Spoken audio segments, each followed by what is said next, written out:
Hello everyone, my name is Heather and welcome to the channel Bookables and welcome to my last book haul of 2024. So as always, I have a lot of books that I've bought, mostly bought. These are books I've bought and I blame the end of the year. I blame Goodreads, Choice Awards, that kind of thing. And I do have some books that have been sent by publishers and yeah, I have a lot. So we're going to get into it. But first, I want to thank the sponsor of this video, Book of the Month. Book of the Month is an online book service for, you guessed it, us readers.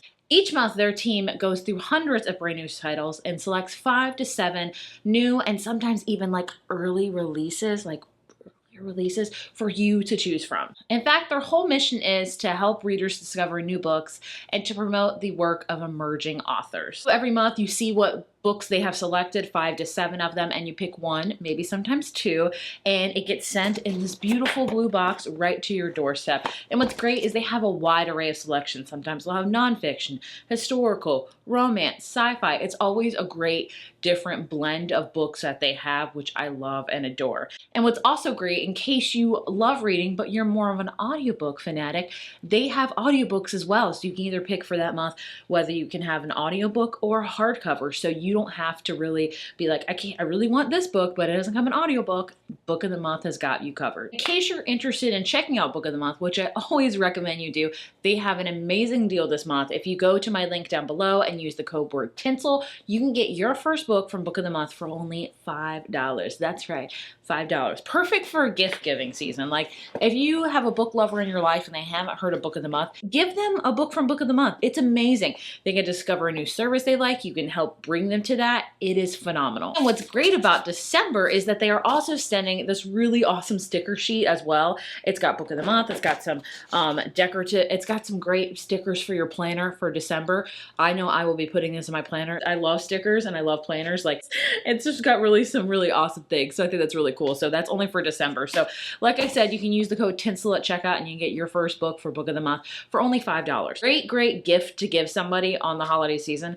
It's awesome. I always love Book of the Month. I always like predicting what books they'll have, and I think they had some really great selections this month. So let's get into those. So the first book from Book of the Month that I am so excited for, and that is an early release because that's right, my friends, this book does not come out till 2025, and I got it. And that is Beautiful Ugly by Alice Feeney. I've read 3 or 4 of her books. She's a mystery thriller writer, gripping and deliciously dark thriller about marriage and revenge. She is phenomenal. Her settings are amazing. This one comes out in January, but not Book of the Month. It comes out in December. Like, get yourself a copy, my friend. And the other selection I picked is kind of more contemporary, like literary fiction, and that is Definitely Better Now by Ava Robinson. This one says, a touching and deeply funny debut about starting over sober only to discover life's biggest messes are still waiting right where you left them. So it's about a woman that is trying to get sober and discovering kind of the pitfalls and hardships, but also the greatness that comes with that. So I am very excited about both of these. And like I said, there's other books that you can select, so I will leave the link down below for you to check it out.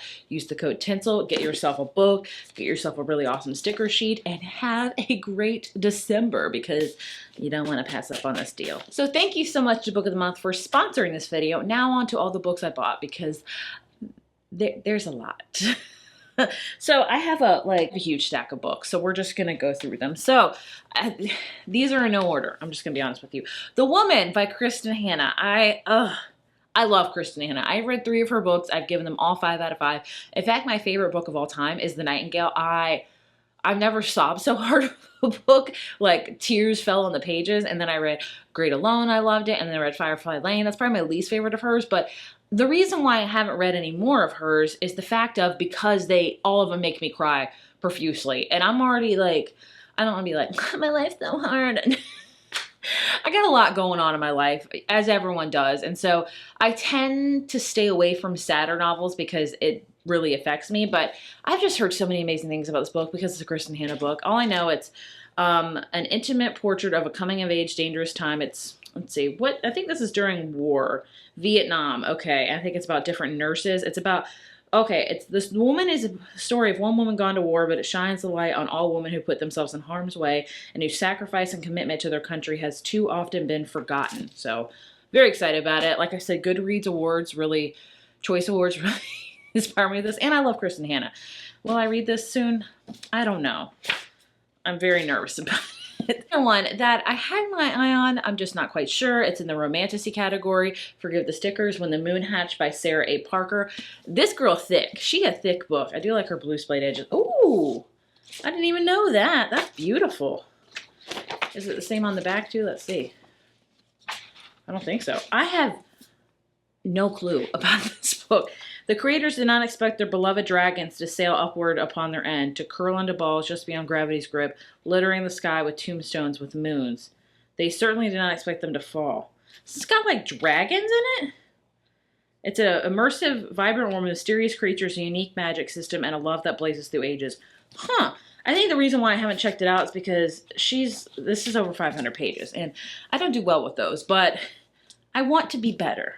That's the key word, I want to. I bought a Kennedy Ryan book, This Could Be Us. This is the sequel / companion novel to It Ends With Us, which I did try to read and I couldn't really get into it, but I picked this one up because it sounds amazing. It's about a woman that is married and it kind of falls apart. And I've also heard that it's a great representation of a special needs parent, because I believe she has a special needs child. I don't know what capacity or anything like that, but whenever I hear about books like that, I'm drawn towards, because I'm a special needs parent and I feel like we're a different breed, honestly. It's hard. Being a parent is hard, and then special needs on top of it is, I'm not equipped. I'm not equipped. So I'm very excited for this one. All I know, it's about a marriage falling apart. She has kids, and I think she finds new love, and I'm excited. I really need to read a Kennedy Ryan book. I really do, and I really want this to be my first one. The rest of this, a lot of this is from Goodreads Choice Awards. Whether I'll like these or not, I don't know. We have a sci-fi, and that is The Ministry of Time by Kaylee Bradley. I've heard about this book all year. It got nominated for sci-fi, and I like the idea of sci-fi. I wanted to read more of it. I did last year, and I feel stupid. I'm not going to lie to you. I feel 100% stupid reading it, but I want to try more. All I know, an ingeniously imagined, hilarious romp through time, space, and the human heart that announces this new exhilarating voice.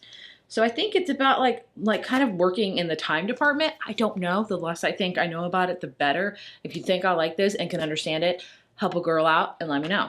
How to Solve Your Own Murder by Kristen Perrin. This was nominated for Mystery Thriller, which I was very surprised this year, because usually I feel like when I look at the Mystery Thriller category, I've read like over half of them. I feel very confident in that. And this was the first year I was like, I have only read maybe 3 or 4 of these, so I don't feel very good about myself. So I'm trying to remedy that, because I have not read a lot this year. Frances Adams always said she'd be murdered. She was right. So it's 1965, and Frances Adams, I believe it's like a fortune teller tells her that she'll be murdered, and she always thinks about that. And now the present day, Annie Adams has been summoned to a meeting from the sprawling estate of her wealthy aunt. And so she knows that her aunt was murdered, and so her niece takes it upon her to figure it out. So I think maybe her aunt leaves her clues from the grave or something. I don't know. It sounds like a cozy mystery thriller, so I'm excited about that. These 2 next books, Everyone in My Family Has Killed Someone by Benjamin Stevenson. I'm actually in the middle of this one on audio right now, and I'm really enjoying it. It's very different. So it's told from the narrator. It says, everyone in my family has killed someone. Some of us, the high achievers, have killed more than once. I'm not trying to be dramatic, but it is the truth. Some of us are good, some of us are bad, and some are just unfortunate. Have I killed someone? Yes, I have. Who was it? Let's get started. And so it goes through each chapter kind of. You have this, they're up at a ski resort and things get kind of hairy and it's like a family reunion. I don't know. But I will say the narrator talks to you like first person, and he'll be like, we're trying to solve this mystery together. Let me tell you, let's break in the chapter and tell you who the characters are, the setting. And I'm like, okay, let's do this. Let's break it down, because I forget a lot. So I'm really liking it. He does have another book that I bought as well called Everyone on This Train is a Suspect. That kind of reminds me of Murder on the Orient Express by Agatha Christie. It says, a fun locked door murder mystery from the set on a train. Murder on the Orient Express meets Clue.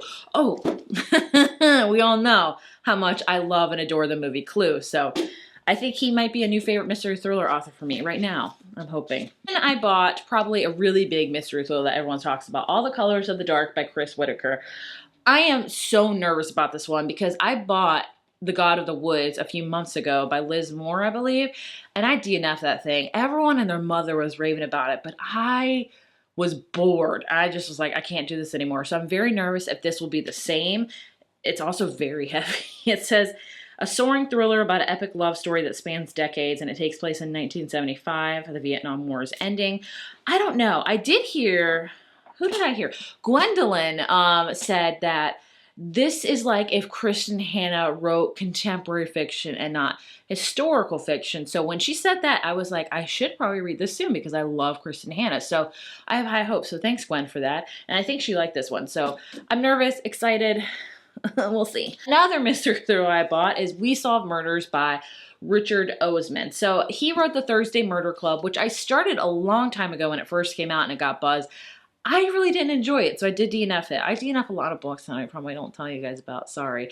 But this one seems a little different. It's about two characters that they're enjoying retired life, and basically she's currently on a remote island protecting an author until a dead body and a bag of money mean trouble in paradise. So she sends an SOS to the only person she trusts, and that is Steve, who's enjoying retired life. So it sounds good. We'll have to see if I enjoy it, much like all of these books. All right, let's get into some that I've actually read so I can feel a little bit accomplished in this video. Dinner for Vampires by Bethany Joy Lenz. I listened to this one last month and I loved it. It was an amazing audiobook. She plays in One Tree Hill, which coincidentally enough I never watched, which is very odd to me because I was like the exact right target demographic when it came out, but I was more of like Gilmore Girls, Buffy, and Dawson's Creek, occasionally Felicity. But it's all about her, not in One Tree Hill, she talks about it, but how she was actually in a religious cult and how she got out of it. And the audiobook is amazing. If you want to check out this book, the audiobook personally is the only way to go. And I say that as someone that doesn't listen to a lot of audiobooks. I've started getting back into them. I maybe listen to one, maybe two a month if I'm lucky because kids, but this audiobook, phenomenal. I have The Songbird and the Heart of Stone by Carissa Broadbent. This is the kind of continuation into the Crowns of Nyxia series. If you don't know, The Serpent and the Wings of Night is one of my favorite fantasy books of all time. I loved it. So I was very excited to see that she was continuing on with the series, but kind of going in a different direction with characters. This one follows Mish, who was in the first two books, and it's all about her journey, and she kind of goes through the underworld, and she's tasked with another guy of court of the House of Shadow, I believe, and it kind of gets from there. I liked it. I didn't love it. I definitely loved Serpent and the Wings Night way, way more because it had more trials and stuff. This one was good. It definitely left on a cliffhanger, so I definitely will be continuing with the series, but I just didn't love it as much as I wanted to, which really bums me out. Then from Berkeley, I got sent P.S. I Hate You by Lauren Connolly, which I have read and loved. Oh my gosh, this one's kind of going under the radar, which is so bummed because it came out at the end of the year and I feel like everybody talks about holiday reads, but not much else. But this one, pick this one up. So this book follows a character named Maddie whose brother has recently passed away from cancer, and he was her best friend. And he learned at his funeral that his best friend Dom is kind of the executor of the will and that he left letters for everyone. And then more particularly, he left Maddie and Dom, that's her brother's best friend, a mission. So he is sending them to the states that he never traveled to. And from there, he gives them coordinates and letters to open up there. And Maddie is very upset about this because she hates Dom. She loved him once upon a time and something really tragic kind of happened with that, and now she has to travel across like kind of the country with him to like spread her brother's ashes and stuff. She's like, this is not okay. But of course you can guess what happens, a second chance romance while also dealing a lot with grief. This is a very intimate and very realistic look at grief, and I loved and adored it. They also sent me one I haven't read yet, and that is Under Lock and Key by Lana Ferguson. I have not yet read a Lana Ferguson book, and it says a woman that discovers not all monsters are her enemy, and this opposite fact, the paranormal romance. So I think it's about maybe the Loch Ness Monster. I don't know. Is he here? I mean, whatever. Anything's possible, right? You know? And for some reason, I decided to buy some YA books. Why? I'll never know because I don't read YA books really. But I bought The 13th Child by Erin Craig because everyone was talking about this one. She wrote The House of Salt and Sorrows, which I never read. But this one sounded so... Oh my gosh, look at that. All right. YA books got a cover when it comes to fantasy books, I'll tell you that. I don't know anything about this, like literally nothing. It's a breathtaking fairy tale retelling readers have been waiting for. What does a life well lived mean, and how do we justify the impossible choices we make for the ones we love? That's all I know. Will I like it? You tell me. Another YA book I bought, I've heard about for years, and that is A Study in Drowning by Ava Reed. Again, I know nothing. About like studying or something? So two rival students investigate the reclusive author's legacy, piecing together clues through letters to discover that House's foundation isn't the only thing that can be trusted. There are dark forces, both mortal and magical, conspiring against them, and the truth may bring them both to ruin. Again, I don't know. Will I like these? Be brutally honest with me. Otherwise, I don't know. Then I bought a fantasy book that was on Book of the Month, I think last month, and that is A Teller of Small Fortunes by Julie Leong, and this is a cozy fantasy, which I love. I'm not so much into cozy mystery thriller. Some of them I like, but I love cozy fantasy. And it says, a wandering fortune teller finds an unexpected family in this warm and wonderful debut fantasy, perfect for readers of Travis Baldree and Sangu Medano. You got me covered there because I've read both of those authors, so I'm excited for it. Then I bought the special edition of Beach Read by Emily Henry. And I know, I'm not a person that buys a lot of special editions. As I say, I'm kind of frugal, I say, as I'm looking at my huge stack of books. I don't know what to say with that. I've been collecting these for over the past couple months. There's my excuse. There you go. But I actually did not own Beach Read. I only owned an arc of it that I got literally like 4 years ago. So I was like, well, if I'm going to buy a special edition, now's the time because I can, you know, part ways with my arc and actually have a finished copy. So that is my excuse, and that is what I did. But I will say, there have been tons of special editions lately at Target and stuff like that. Some of them I like, some of them I don't. This one takes the cake. I love it. It's gold foiled. It's beautiful. I love the sprayed edges where it looks kind of like a beach. Like, look at that. It's like a watercolor beach. Like, yes. Even on the front, it's got quotes on it. It is just stunning, and I love it so much. So I think this is like one of my favorite special editions I have, and I love this book so much. So if I had to buy a special edition, I would have to probably do it for Emily Henry or like Taylor Jenkins Reid or Kristen Hanna. I mean, I could just go on and on. And the last stack of books I have that I bought are holiday reads because 'tis the season, right? December is when I read most of my holiday reads. I have The Christmas Tree Farm by Laurie Gilmore. This is her third book in her Small Town series. She's making her way known as a seasonal writer. I'm here for it. It's about a girl that buys a Christmas tree farm even though she hates Christmas, and then a guy helps her. That's all I need to know. Then I have The Most Wonderful Crime of the Year by Allie Carter. If you're wondering why is this book so huge, it's because I bought the large print edition. Did I mean to do that? No, but I don't know. Wasn't paying attention. So this is Knives Out, gets a holiday rom-com twist. So it's like a locked door mystery with romance and kind of mystery. Like, yes, I'm very excited. I plan to listen to this one on audio. Hopefully I've already started. I don't know yet. Then I have a Fallon Ballard, All I Want Is You. I've read one Fallon Ballard book before. I didn't love it, but we'll see how I feel about her holiday one. It says, exes, professional rivals, just one bed. What can go wrong? All tropes I'm adored with. I love. Sorry. I'm not telling you much about the holiday ones because I don't think you need to know much. I don't need to know much.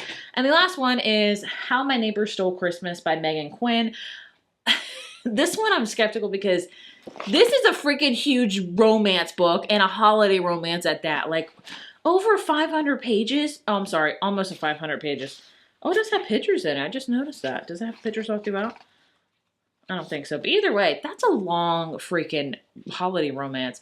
Every Kringle in Kringletown celebrated Christmas a lot, but Coal Black on Whistler Lane, unfortunately, did not. You know, it's kind of like The Grinch Stole Christmas, which is a classic I read every year for my son. Yes, that's all the books I have. Quite a lot. Help me out. Let me know which ones I should read. Put on my priority for the beginning of the year because I need help desperately all the time when it comes to picking books to read. And yeah, there's a lot. Like, I'm already overwhelmed looking at these. But, you know, live, laugh, learn. I don't know why I just said Either way, thank you for watching in 2024 for the book hauls. I hope you enjoyed them. I like to do them every couple months. And yeah, I'll see you in 2025 with some more books because 2025 is like an amazing reading like year. When I was doing my anticipated list, there's a lot that I'm very excited for. So I'm hoping I'm going to have a lot of books to share. As always, thank you so much for watching, and I will see you in my next video. Bye.